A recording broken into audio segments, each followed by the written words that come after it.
जय माता की, जय सिया राम।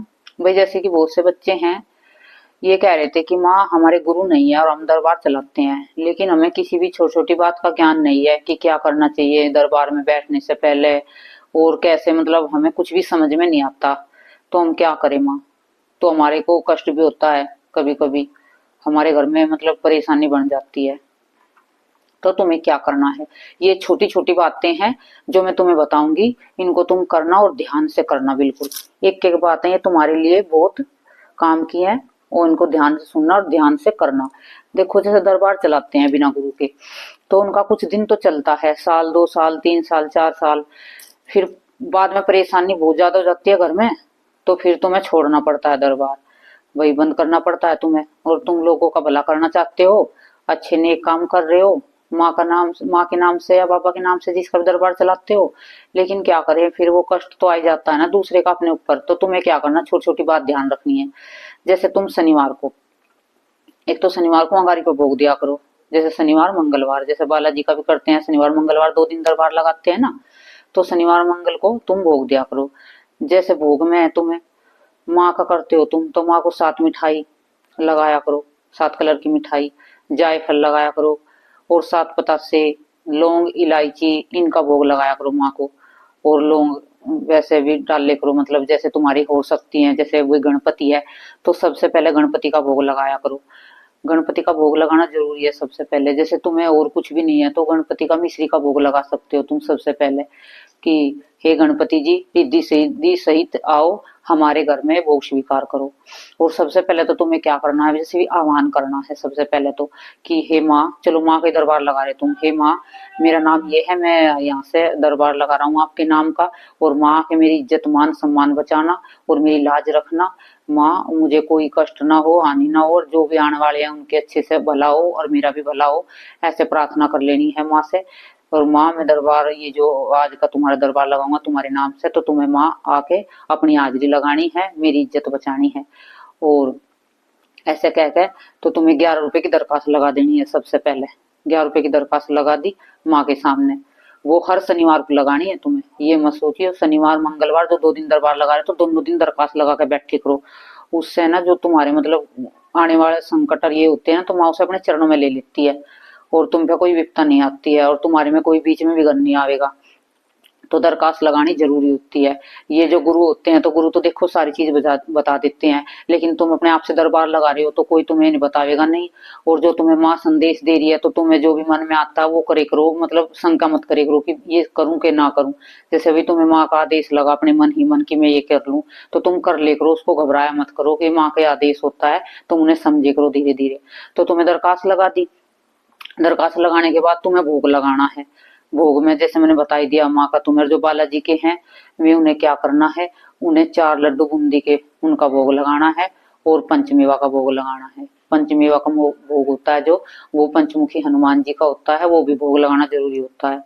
और बालाजी का जैसे साथ में भोग लगाते हैं प्रेतराज का, भैरव बाबा का, भंगी वाले का, ये सबके भोग लगते हैं। गाट्टे वाले के सबके भोग दो दो लोग उनके नाम के भी डाल देख लो जो बालाजी के करते हैं। और जैसे माँ काली का भोग लगाते हैं, तो उसके साथ में भैरव का भी जरूर लगाया करो। जैसे भैरव की लौंग 2 डाल दो, या फिर भैरव के तुम गुलगुले बना के रख लो, गुड़ के में उसमें भोग में डाल दे करो। और जैसे कि भाई माँ है, माँ की तो तुम्हें सारे 7 मिठाई ये सब बताई दी मैंने तुम्हें। और तुम क्या करे करो, जैसे शनिवार को महीने में एक बार जरूर हलवे का भोग जरूर लगाया करो माँ के। हलवा कितना लगाना है तुम्हें, 1.25 किलो हलवा। वो जो मैंने पहली वीडियो में बताया था, वो तो मैंने मंदिर में बताया था सामान, वो तो संकट को छोड़ने के लिए होता है। और जो ये हलवे का भोग लगता है घर पे, ये माँ की कढ़ाई तुम्हारी तरफ से लग जाओगी, जिससे तुम्हारे घर में सुख शांति बनी रहे, माँ का भोग तुम्हारे घर पे लगता रहे। और उसका बच्चों में फिर बांटते, उसे जैसे तुम्हारे पास संगत आती है तो उनको फिर वे बांट दे करो। पहले माँ का भोग लगाया तुमने, फिर उसमें से 1 कटोरी निकाल दो, जो 1 कटोरी निकाल लोगे वो गाय को दियो माँ के नाम का। और बाकी का जो तुम्हारे पास संगत आती है उनको तुम बांट दे करो थोड़ा थोड़ा हलवा उसमें से। 1.25 किलो एक बार महीने में जरूर हलवा भी का भोग लगाया करो माँ के। और जैसे बालाजी का करते हैं, तो वे मंगलवार को एक डिब्बा लाना है एक लड्डू का, वे मतलब लड्डू का भोग लगाया करो, उसे फिर बांटे करो। उसमें से 4 लड्डू बालाजी के निकाल के मैं तो गाय को दे देना। फिर जब तुम्हारा दरबार मतलब शांत हो जाए, दरबार खत्म हो जावे जैसे शाम को 5 बजे 4 बजे तक, फिर वो सारा भोग उठाकर वो गाय को दे दियो, जो 4 लड्डू निकालने हैं तुमने, और जो केले वेले हैं जो भी हैं, और वे जो 1 महीने में एक बार करना है ये तुम्हें। जो आने वाली संगत है उनका वो भोग लगाते हो वो तो अलग बात है, तुम्हें अपने घर से जो भोग लगाना है, इससे तुम्हारे ना दरबार में कभी भी तुम्हारा दरबार रुकेगा नहीं, और तुम्हारे पे कोई विपदा नहीं आवेगी, ना तुम पे कोई कष्ट होएगा। तुम्हारा दरबार एकदम अच्छे से चलता रहेगा, और तुम्हारे मतलब दरबार में खूब मतलब माँ की कृपा होगी और बाबा की कृपा खूब बरसेगी, और तुम्हारे कभी भी कार्य नहीं रुकेंगे तुम्हारे घर के, ना तुम्हारे बच्चे बिगड़ेंगे। जैसे तुम्हारे घर में भी तुम दूसरों के कार्य बन जाते हैं और तुम्हारे कार्य रुक जाते हैं, कितनी बार ऐसा होता है कि जैसे भी दूसरों को तुमने अरदास लगवा दी माँ की, और उनकी तो जोप लग गई, और तुम्हारे घर में से जोप अट जाती है, तुम्हारे पति की या तुम्हारे घर वालों की, भाई भाई की, जो भी तुम्हारे घर में होते हैं। तो ये ऐसा होता है जब तुम छोटी छोटी बातों का ध्यान नहीं रखते हो। और जैसे कि बहुत सी बहनें भी कहती हैं कि माँ हम दरबार लगाते हैं तो हमारे साथ है ना पति पत्नी में हमारे में बहुत झगड़ा होता है, हमारा बिल्कुल भी हमारी बनती नहीं है। तो उसका कारण एक तो ये होता है, जैसे माँ की गद्दी होती है, तुमने माँ की गद्दी लगाई है, जैसे ये गद्दी रखी है, देखो ये गद्दी रखी है माँ की, तो ये गद्दी हर समय रखी रहनी चाहिए, ये गद्दी दिन रात रखी रहनी चाहिए, इस गद्दी को कभी भी उठाकर रखो मत ना। आसन है जो माँ का, मतलब गद्दी आसन माँ के नाम की लगाई है, उस पे चुन्नी रख दो। जैसे शनिवार का तुम उठ रहे हो, तुम्हारा दरबार खत्म हो तो उस पे चुन्नी रख दो माँ की, जो तुम ओढ़ रहे हो अपनी। तो ये चुन्नी रख दी तुमने, फिर उसमें क्या होता है, जैसे तुम माँ की ये है, तुम गद्दी उठा देते हो, क्योंकि ये गलती करते हैं ना बहुत से बच्चे, क्योंकि मेरे पास तो ऐसे कमेंट भी आते हैं और ऐसे मतलब मुझे फोन भी आते हैं कि जिससे मैं जो मेरे से जुड़े हुए बच्चे, तो मैं कहते हैं तो उनको देखना पड़ता है ना भी क्या गलती कर रहे हैं बच्चे। तो जैसे क्या करते हैं, जैसे तुम गद्दी नहीं लगाते हो, माँ समाप्त होगा और तुम्हारी गद्दी उठाकर कहीं और पे रख दी तुमने, माँ के नाम की मतलब वो नीचे नहीं रखी है, अच्छे से नहीं रखी है, कोई आसन नहीं दिया है माँ को, भाई माँ इस पे विराजमान हो जाओ, अब हम उठ रहे हैं माँ, अब इस पे तुम विराजमान हो जाओ, तुम ऐसे नहीं कहते हो, तुम उठ जाते हो और गद्दी को भी उठाकर रख देते हो। तो वो क्या होता है, वो शक्ति तुम्हारे साथ तुम्हारे शरीर पे हमेशा विराजमान रहती है।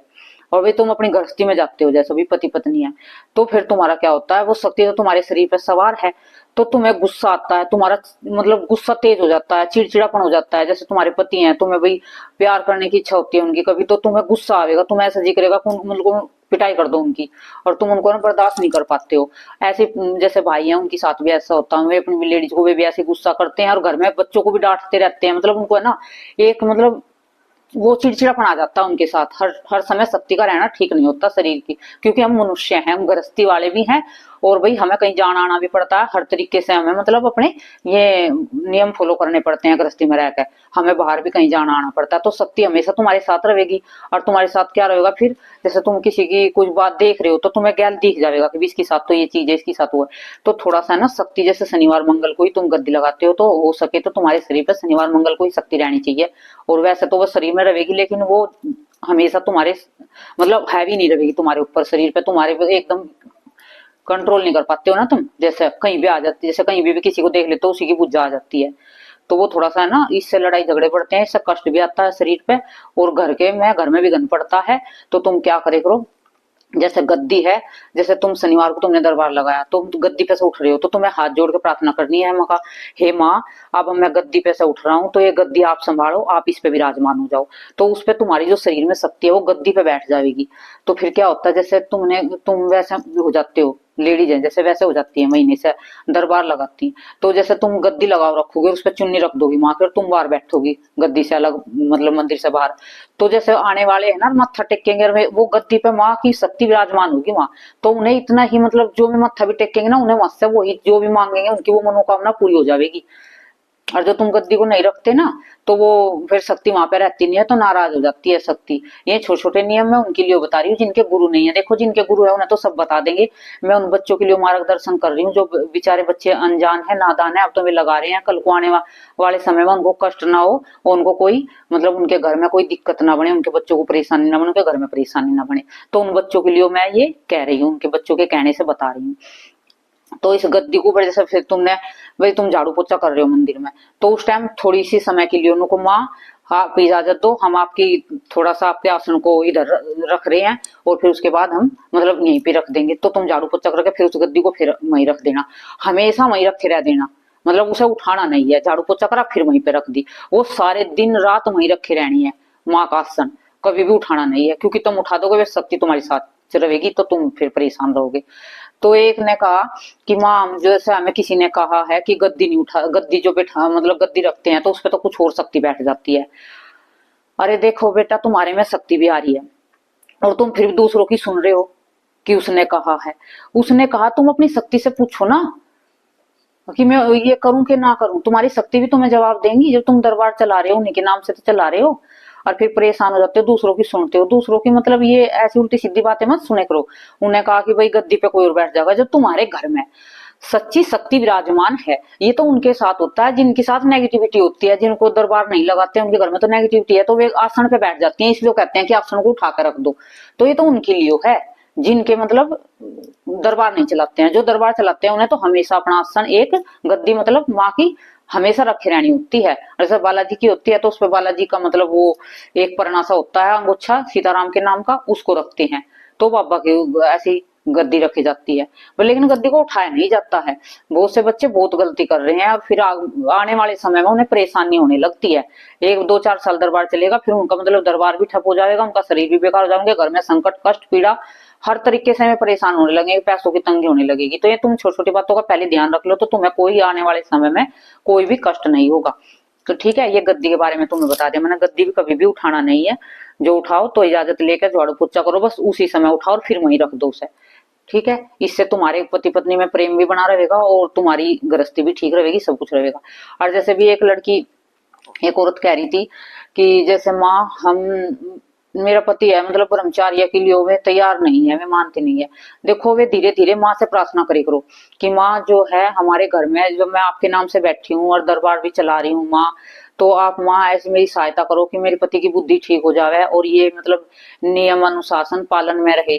तो भैया देखो, शनिवार मंगल को ब्रह्मचार्य जरूर पालन करना चाहिए। जो जिन बच्चों पे सवारी आ रही है और दरबार चला रहे हैं, शनिवार मंगल को, और उन्हें क्या करना है, उन्हें सुबह लेडीज हैं जो, सिर जरूर धोना है शनिवार मंगल को।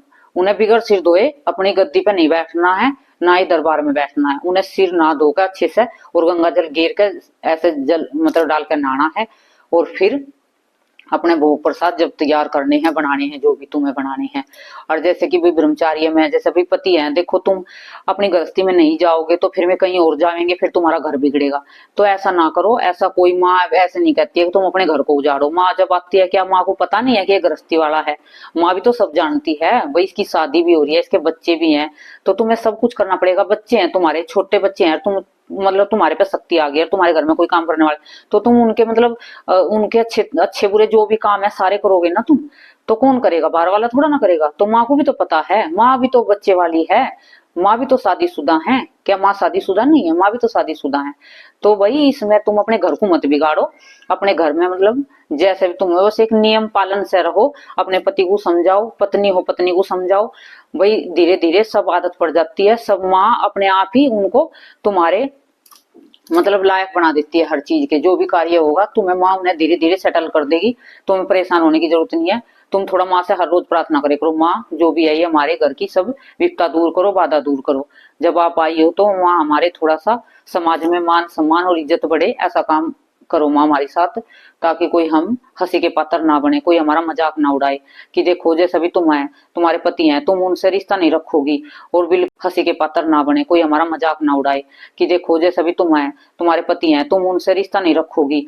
और बिल्कुल पति अभी तैयार नहीं है रिश्ता तोड़ने के लिए, मतलब आपस में संबंध बनाने के लिए, तो तुम्हें क्या होगा, वे कहीं बाहर जाएगा, तो बाहर जाएगा उससे क्या होगा, तुम्हारा घर बिगड़ेगा, लोग हंसेंगे, पता तो चली जाता है सबको। तो ऐसा काम ना करे करो। शनिवार मंगल का ब्रह्मचार्य का पालन करे करो। नवरात्रे हैं, जैसे भाई अमावस है, पूर्णिमा है, ये थोड़े से दिन देखे करो। और नहीं तो फिर अपनी गृहस्थी अच्छे से जियो, जैसे अच्छे से रहो, अपनी गृहस्थी को खराब मत करो अपनी को। ठीक है, और ये तुम्हें ऐसे ध्यान रखना है हर चीज का, छोटी छोटी बात का। और जैसे कि भाई तुम्हारे फिर वे जैसे तुम्हारा गाय वाय का तुमने सब भोजन वो निकाला है, खाना पीना, उसको जब तुम्हारा दरबार समाप्त हो जाए फिर उसे गाय को दे दिया करो उठा के। जो भी तुमने भोग लगाया उसे तब तक वहीं रखा रहने दे करो, 4 5 बजे तक। और जो दरखास्त है, जो दरखास्त तुमने लगाई है, उस दरखास्त को एक डिब्बे में इकट्ठी कर लो। और एक और बात बताती हूँ तुम्हें, ये भी बहुत गहरी बात है, ये कोई नहीं बतावेगा, क्योंकि ये सब इसीलिए बच्चे परेशान हो जाते हैं, क्योंकि उन बातों का, कुछ बातों का उन्हें पता नहीं होता है। तो तुम्हें जैसे दरखास्त लगाई है वो एक डिब्बे में इकट्ठी कर लो। जैसे तुम हर शनिवार मंगल को दरखास्त लगा रही हो ना, तो उसे एक डिब्बे में इकट्ठी कर लो। और जैसे तुम्हारे पास बच्चे आते हैं, तो हमें दरखास्त लगाते हैं भाई 100-50 जितने की भी लगाते हैं। तो उसमें से तुम्हें क्या करना है भाई, जैसे दिन में से तुम्हारे उसमें से कुछ 100-200 रुपए निकाल के उसी डिब्बे में डाल दो जिसमें तुमने दरखास्त के रखे हैं। तो वे इकट्ठे होते रहेंगे उनका, फिर कहीं पे, या तो फिर तुम्हारे जब ऐसे बहुत सारे इकट्ठे हो जाएंगे तो ये भंडारा कर दियो। या फिर कहीं पे जैसे लड़की का किसी की शादी है, भाई गरीब है, तो उसके कन्यादान में उन्हें वहां पे दे दियो, और या फिर भंडारा कर दियो। तो ऐसे ये पैसे मतलब निकाले जाते हैं ताकि दरबार में कोई मतलब तुम पे कष्ट ना हो और आने वाला समय तुम्हारे लिए अच्छा रहे, बेस्ट रहे। तो ये इस बात का जरूर ध्यान रखना है। जैसे दरखास्त लगाते हैं, बहुत से बच्चे क्या करते हैं कि वो पैसे नहीं निकालते हैं अलग से। देखो तुम भाई दरबार में अखंड जोत भी चलती है, भोग भी लगते हैं, तो तुम उनके लिए घी भी सब लाते हो, लेकिन सारे मतलब पैसे को अपने जोत बत्ती में मत लगाया करो, कुछ अपने दोहरे से भी लगाया करो, अपने घर से लगाया करो। और जो उसमें से कुछ 100-200 निकाले करो हर हफ्ते निकाल के एक डिब्बा बना लो, उस डिब्बे में अलग से पैसे में रखो। और जो तुम दरखास्त लगाते हो तुम खुद अपने आप जो अपने घर के नाम की दरखास्त लगाते हो उसे भी तुम उसी डिब्बे में डाल दो। और जैसे भी कोई कुछ होती है, बात होती है, तो अपने नाम की भी दरखास्त लगाया करो, ठीक है। और फिर जैसे तुम भाई सबके तुमने तुम्हारा दरबार मतलब समाप्त हो गया है, 5 बज गए हैं, अब तुम दरबार में से उठने वाले हो और तुमने 10-20 आदमियों का झाड़ा लगाया है। तो तुम्हें क्या करना है, जैसे तुम झाड़ा लगा रहे हो दरबार में, तो दरबार में बैठ के ही झाड़ा लगाना है, दरबार से अलग कहीं झाड़ा नहीं लगाना। जैसे तुम नीचे हो अपने घर पे, मतलब तुम्हारे जैसे मंदिर से बाहर हो तुम, और वहां पे तुम झाड़ा लगा देते हो, तो तुम्हें कष्ट आ जाता है, संकट आ जाता है तुम्हारे पास। तो तुम उससे पूजा घर में बैठे हो, तो वहीं जैसे अभी तुम झाड़ा लगा रहे हो तो गद्दी पे बैठे हो तभी झाड़ा लगाया करो, वैसे झाड़ा मत लगाया करो ना, तुम्हें बहुत ज्यादा आगे चल के परेशानी हो जाएगी। तुरंत पता नहीं चलेगा, लेकिन बाद में धीरे धीरे धीरे धीरे तुम्हारे शरीर में दर्द रहने लगेगा और तुम्हें कष्ट आने लगेगा, ठीक है। तो ये तुम्हें फिर उसके बाद जैसे तुमने 10-20 आदमी तुम्हारे दरबार में आए हैं और तुमने झाड़ा लगाया सबके, तो उठने से पहले, दरबार से बाहर निकलने से पहले तुम्हें क्या करना है, 5 लौंग और 1 कपूर की टिक्की लेकर अपने ऊपर से उतारनी है, माँ से प्रार्थना करनी है, माँ जितने भी ये मैंने झाड़े लगाए हैं इनकी जितनी भी नेगेटिविटी है वो मेरे शरीर से सारी बाहर करो, और मेरे शरीर को अपना साफ वो पवित्र शक्ति मेरे शरीर पे रखो, और जितनी भी गंदी शक्ति इनकी झाड़ा लगाने से मेरे शरीर में आई है इनको माँ मेरे से हटाओ। और वो कपूर लौंग अपने ऊपर से उल्टे उतार देने हैं, उल्टे उतार के फिर वहीं उसे जला देना है माँ के सामने ही, जला के फिर माँ से अपने माफी मांग के माथा टेक के और गद्दी पे माथा टेक के और गद्दी पे, माँ अब मैं उठ रहा हूँ, अब इस गद्दी को आप संभालो, आप इस पे विराजमान हो जाओ। तो ऐसे कहकर आपको दरबार से उठना है, दरबार से अपने और जो भी अपना सारा फिर अपने जाकर अपना जो भी अपने भाई काम करना है तुम्हें करो। और एक जैसे भी बहुत से बच्चे हैं सुबह भोग लगाते हैं, जैसे बहुत से हैं खा पी लेते हैं, उन्हें पता नहीं होता भी, जब दरबार हो, जब गुरु नहीं है तो पता नहीं है बेचारे बच्चों को क्या करें। अब उन्हें जब पता नहीं है तो भी उन्हें किसी से तो किसी से पूछना पड़ेगा। अब तुम्हारी समस्या का हल मैं इसीलिए समझा रही हूँ। तो बहुत से बच्चों की बात होती है, मतलब करते हैं बात, मैसेज भी करते हैं, कमेंट भी करते हैं, टेलीग्राम पे बच्चे जुड़े हुए हैं, वहां पे बहुत मैसेज आते हैं बच्चों के कि माँ हमें ये परेशानी है, हम दरबार चला रहे हैं। तो जैसे भी तुम उस दिन शनिवार मंगल को व्रत रखे करो, खाना मत खाया करो, ठीक है। और जो किसी को परेशानी है, भाई ज्यादा परेशानी है, पेट में ज्यादा दिक्कत है बच्चों को, भाई गैस ज्यादा बनती है और तेजाब ज्यादा बनता है पेट में, और मतलब बच्चों को इन्फेक्शन की दिक्कत है, तो माँ के भोग लगा के फिर माँ से इजाजत लेकर थोड़ा बहुत कुछ खा सकते हो, फिर दरबार में हाथ मुंह धोकर कुल्ला करके बैठ सकते हो। लेकिन जो बच्चे ठीक ठाक हैं, जिनको कोई परेशानी नहीं है, भूखे रह सकते हैं, तो उस दिन अपने व्रत करें शनिवार मंगल का, और शाम के समय मीठे से रोटी खावे। मतलब उस दिन का व्रत रखना चाहिए जो दरबार चौकी लगाते हैं, जो बिना गुरु के। ये तुम्हें गुरु नहीं बताओगे, ये छोटी छोटी बातें, ये हमने बहुत सी तुम्हें छोटी छोटी बातों की जानकारी दी है, इन्हें देखो ध्यान से सुनना और ध्यान से एक बात को तुम करना, और ये फिर कोई तुम्हें परेशानी नहीं आओगी, ना तुम्हारा कभी दरबार बंद होगा, ना तुम्हें घर में कभी किसी के संकट परेशान करेंगे, ना तुम्हारे बच्चे कभी बिगड़ेंगे, ना तुम्हारी गृहस्थी खराब होगी, और ना ही तुम्हारे घर में पैसों की तंगी होगी, ठीक है। और कभी भी किसी से वही पैसों का लालच कभी नहीं करना। जो कमाई मतलब तुम्हारे पति कमाते हैं या कोई करते हैं, उनसे भगवान से माँ से प्रार्थना करना कि माँ इसी में हमारी ज्यादा बरकत दो, हमारे बच्चे कामयाब हो और हमारी मतलब अच्छी अच्छी सबका हो। लेकिन किसी के पैसे की इच्छा मत रखियो दरबार में आने वाले की, उनसे भाई 10,000 ले लो, 20,000 ले लो, बिना गुरु के उनको कह रही हूँ मैं। कभी भी किसी से पैसे की मांग मत करना। भोग प्रसाद जरूर लगवाना माँ से, और अरदास लगवाना माँ की, ये जरूर कार्य करना, क्योंकि इनके बिना भी इलाज मत करना, दरखास्त के और भोग के बिना। इससे भी तुम्हारे जैसे भोग नहीं लगवाओगे ना, जैसे आने वाले होते हैं दरबार में बच्चे, तो ये भोग लेकर नहीं आते हैं, तो तुम्हारी शक्ति है ना फिर तुम्हें कुछ दिन बाद भुज्जा देना बंद कर देगी, और तुम्हें जैसे आने वाले होंगे कुछ दिन तो आराम लगेगा, उनके फिर आराम नहीं लगेगा उनको, जो तुम भोग नहीं लगवाओगे आने वालों से, दरखास्त नहीं लगवाओगे।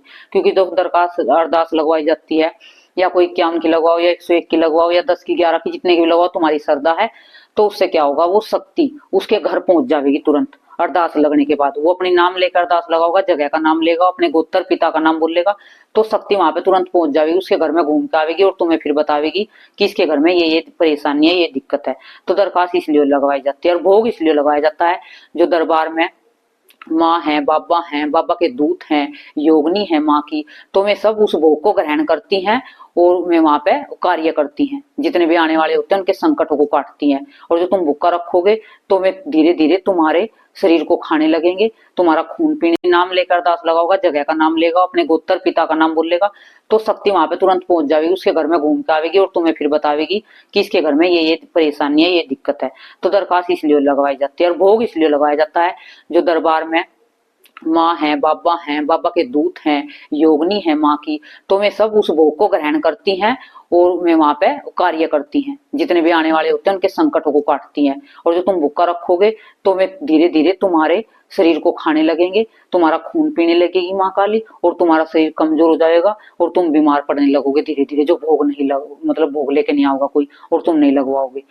तो ये ऐसे ऐसे परेशानी आती है बिना गुरु के जो दरबार लगाते हैं। बहुत से हैं जिनके गुरु हैं, उनके भी कमेंट आते हैं कि हम तो, हमारे तो इतनी परेशानी हो रही है, दरबार चला रखा है और हमारे दरबार में कोई आता नहीं है, हमें अनुभव नहीं हो रहे हैं। अरे भाई, पता नहीं कैसा दरबार चलवाया जो तुम्हें कुछ भी पता नहीं है, कैसे गुरु हैं, भगवान बचाए ऐसे गुरु से। तो भैया देखो, पता नहीं क्यों किसी के साथ ऐसे करते हैं बच्चों को परेशान। तो भाई जब उनके पास ही इतना कुछ नहीं है तो मत लगाओ ना दरबार, क्यों ना कहो कि अभी और भक्ति करो।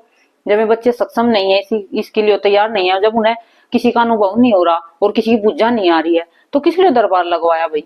क्योंकि जब उन्हें कुछ पता ही नहीं है, वे क्या बतावेंगे, और फिर परेशान हो जाते हैं, सब हंसते हैं, बैठे रहते हैं बेचारे, मक्खी मारते रहते हैं पूरे दिन। तो ऐसा मत करे करो दरबार में भाई।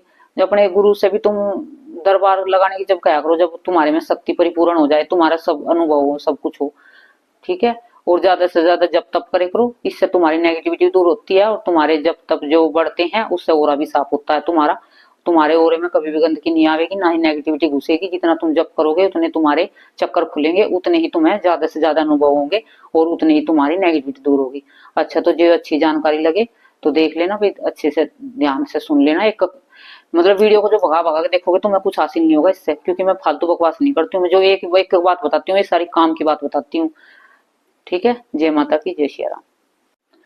और जैसे कि भाई तुम, जैसे माँ काली का दरबार, माँ काली की सवारी आ रही है, तो तुम्हें क्या करना हो उसमें, तुम्हें महीने में एक बार एक नारियल और माँ का श्रृंगार, और जो तुम्हारे जैसे कढ़ाई मंगाते हो उसमें साड़ी चुन्नी जो भी आती है उसमें से साड़ी चुन्नी एक लेनी है, और वो महीने में या 3 महीने में एक बार जरूर माँ काली पे जरूर चढ़ा के आनी है तुम्हें मंदिर में।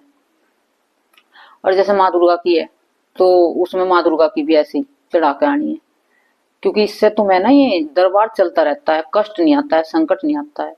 और जैसे कि माँ काली की चलाते हो तो उसमें भैरव बाबा की भी जरूर एक है कि उसने भैरव बाबा को, माँ काली की तो आ रही है सवारी और दरबार भी चला रही है और भैरव बाबा को साथ में ले नहीं रही है, और फिर कह रही है कि मुझे तो परेशानी आ रही है। भाई जो माँ काली है उसमें भैरव बाबा साथ में जरूर चलेंगे, और लांगुर वीर है जो भी तो माँ काली के आगे, माँ सिरोवाली के आगे, सबके आगे चलते हैं और भैरव बाबा पीछे चलते हैं। भाई इनको तो, इन शक्तियों को तो पूजना जरूरी है। जब शक्ति आ रही है तो इन सब शक्तियों का भोग देना जरूरी है ना, पूजना भी जरूरी है साथ में। जो भैरव को नहीं पूजोगे तो माँ काली कैसे चलेगी एकली। तो ये जैसे माँ का तुम्हें नारियल बताया, जैसे माँ काली या माँ दुर्गा की सवारी आ रही है तो उसमें तुम्हें क्या करना, उसमें भी पानी का नारियल लेना है और श्रृंगार लेना है। ये कुछ भी ना ले सको तो एक पानी का नारियल जरूर से जरूर चढ़ा आना है 1-2 महीने में, सप्तमी को या अष्टमी को। अमावस्या के बाद जो सप्तमी अष्टमी आती है वे चांदन की होती है, अंधेर की में नहीं चढ़ा के आना, ठीक है। ये तुम दरबार से चढ़ाया करो, अपने दरबार से जाया करो। और जैसे बालाजी का करते हैं तो बालाजी का क्या करना, महीने में एक बार चूल्हा जरूर चढ़वाया करो। चूल्हे की मैंने वीडियो डाल रखी है, उसमें क्या क्या लेके जाना होता है, लड्डू और ये सब चीज, मीठा पान हो गया जो भी है, ये सब चीज, फूलों की माला, ये सब चीज लेकर जानी होती है। और ये माँ के लिए भोग लेकर जाना होता है जरूर से जरूर, क्योंकि जो तुम ये नहीं दोगे ना हर महीने 2 महीने 3 महीने में एक बार, जब भी कभी, तो ये तुम्हें कष्ट आएगा, फिर तुम्हारा दरबार धीरे धीरे बंद हो जाएगा। तो ये तुम इन छोटी छोटी बातों का जरूर से जरूर ध्यान रखियो। ये तुम्हें मैंने बहुत गहरी गहरी जानकारी दी है, बहुत छोटी छोटी बातें बताई है जो सिर्फ गुरु ही बताता है दरबार में आने के बाद। लेकिन मैंने तो इसलिए बताया, देखो लोग कल्याण कर रहे हो, समाज का कल्याण कर रहे हो तुम, तो इसलिए बता रही हूँ। बच्चे भाई इस चीज में लगे हैं तो ताकि उनको कोई कष्ट ना हो, आने वाला समय उनका खराब ना जाए, उनमें मतलब उन पे लोग हंसे ना, ताकि वे उनका जो दरबार चलाए एकदम धूम धमाके से, तो ऐसे ही चलता रहे। माँ के नाम के ऐसे डंके बजते रहे, झंडा लहराता रहे माँ काली के नाम का, बालाजी के नाम का। और जैसे कि तुम दरबार चलाते हो, वहां पे कढ़ाई जरूर लगवाया करो भी, किसी का लड़का हुआ है या किसी के शादी हुई है या किसी का संकट कटा है।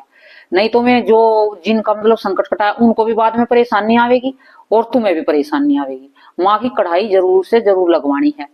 माँ की कढ़ाई में क्या लगवाना है, माँ काली और माँ सिरवाली की दोनों की चुन्नी आवेगी, एक की लाल आवेगी एक की काली आवेगी। वो भैरव है, जो भैरव का जोड़ा आवेगा उसमें साथ में, और हलवा आवेगा उसमें, और श्रृंगार माँ का पानी का नारियल। और ये भैरव बाबा के लिए गुलगुले ला सकते हैं या काले चने बना के ला सकते हैं, हलवे में डाल सकते हैं, ये जरूरी है। क्योंकि जो बच्ची लगा रही है ना वहां पे बाहर दरबार, वो सोनू कहती है माँ मेरे साथ इलाज तो करवा लेते हैं लेकिन कोई कढ़ाई दे के नहीं जाता है, और फिर बाद में उन्हें भी कष्ट आता है और मुझे भी कष्ट आता है। तो ये इसलिए बता रही हूँ तुम्हें, वो बिना गुरु के दरबार चला रही है तो उसके साथ ऐसे ऐसे परेशानी बन रही है, उसे बहुत दिक्कतों का सामना करना पड़ रहा है बेचारी को। क्योंकि आने वाले हैं ये समझते नहीं है भाई, जो तुम करोगे ये तुम्हारा भी इसमें मतलब गलत होगा और इनका भी गलत होगा। इलाज करवाने के बाद माँ की कढ़ाई जरूर बनती है, ना तो माँ रुष्ट हो जाती है। और फिर जैसे किसी का बच्चा हुआ है और कढ़ाई नहीं दोगे तो माँ उस बच्चे को फिर बीमार करने लगेगी, वो धीरे धीरे बीमार रहने लगेगा बच्चा घर में। और शादी हुई अभी लड़के की तो उसके आने वाली जो बहू है उसको फिर परेशानी बन जाएगी घर में, उसका बच्चा नहीं ठहरेगा। तो इसलिए कढ़ाई जरूर देखा करो माँ की। और जो बालाजी की भी करते हैं उनका भी सब मतलब पूरा अपने काम करे करो, जिसने भी इलाज करवाया है। और जैसे दरबार चला रहे हो तो तुम्हें भी कह के लेनी है कि माँ की कढ़ाई देकर जाना है ये काम होने के बाद, ठीक है। और जैसे पहली कढ़ाई आवेगी तुम्हारे दरबार में, सबसे पहला भगत तुम्हारे दरबार में होगा, तो उस कढ़ाई को जो माँ चौहानन वाली शीतला माँ बाहर बनी हुई होती है, उस कढ़ाई को पहले वहां चढ़ा के आना। लालच मत करना, वही कुछ भी है साड़ी चुन्नी जो भी है सारी की सारी सारी सामग्री जितनी भी आई है उसे पहले वहां चढ़ाया ही हो। नुको माँ आज से मैं दरबार में, दरबार तेरे नाम का दरबार चलेगा, और जो भी आज से कढ़ाई है ये पहल की कढ़ाई है, ये मैं आज ये माँ तेरे को सौंप के जा रही हूँ। और आने वाले समय में जो भी आवेगा तो माँ उसे मतलब तुम फिर उसे यूज कर सकते हो, अपने लिए भी पहन सकते हो। तो वो बहन कह रही थी कि जो साड़ी आती है माँ की चुन्नी आती है, क्या मैं इसे ओढ़ सकती हूँ, क्या मैं इसे पहन सकती हूँ। अरे भाई तुम माँ की सेवा कर रही हो, माँ की नौकरी कर रही हो, तो माँ की एक आधी तुम्हें पहननी है तो पहनो, तुम्हारा मन है तो। और ना पहनो तो किसी गरीब की लड़की का मतलब शादी हो तो उसे माँ पे कन्यादान में दे दो, सारी साड़ी वाड़ी जो भी तुम्हारे पास आता है सामान पैसे वैसे जो भी इकट्ठे करके किसी गरीब की लड़की की शादी में सहायता कर दो। ये सबसे बड़ा तुम्हारा मतलब दरबार का वो होगा चलने का एक कारण। जैसे तुम ये दे दोगे ना, तुम दरबार से भी तुम सेवा दोगे बाहर, तुमने ली है तो वो तुम्हारा फर्ज नहीं है कि तुम उसे सारे को खा जाओ, नहीं, उससे माँ नाराज हो जाती है। कभी भी जो भी सामान आता है उसको दान करना होता है, उसमें से बस थोड़ा बहुत है तो भी अपने आप एक आधा पहन सकते हो, साड़ी सूट जो भी है चुन्नी ओढ़ सकते हो माँ की, और बाकी का जो है गरीबों में बांट सकते हो। जैसे आने वाली संगत है, तुम्हारे पास साड़ी जोड़े मतलब ये जो बहुत सारे इकट्ठे हो गए हैं और आने वाली संगत है तो तुम उनको ही वापिस बांट दो प्रसाद रूप में। माँ के श्रृंगार भी सब चीज उन्हीं को ही बांट दो, क्योंकि माँ की तो भगत है में तो लेके आए हैं। तो तुम्हारे पास जब सामान ज्यादा इकट्ठा हो जाए तो उनको बांट दो प्रसाद रूप में, ठीक है। ये ध्यान से कर लेना सारी चीज, छोटी छोटी जानकारी मैंने तुम्हें दी है। जय माता की, जय श्री राम।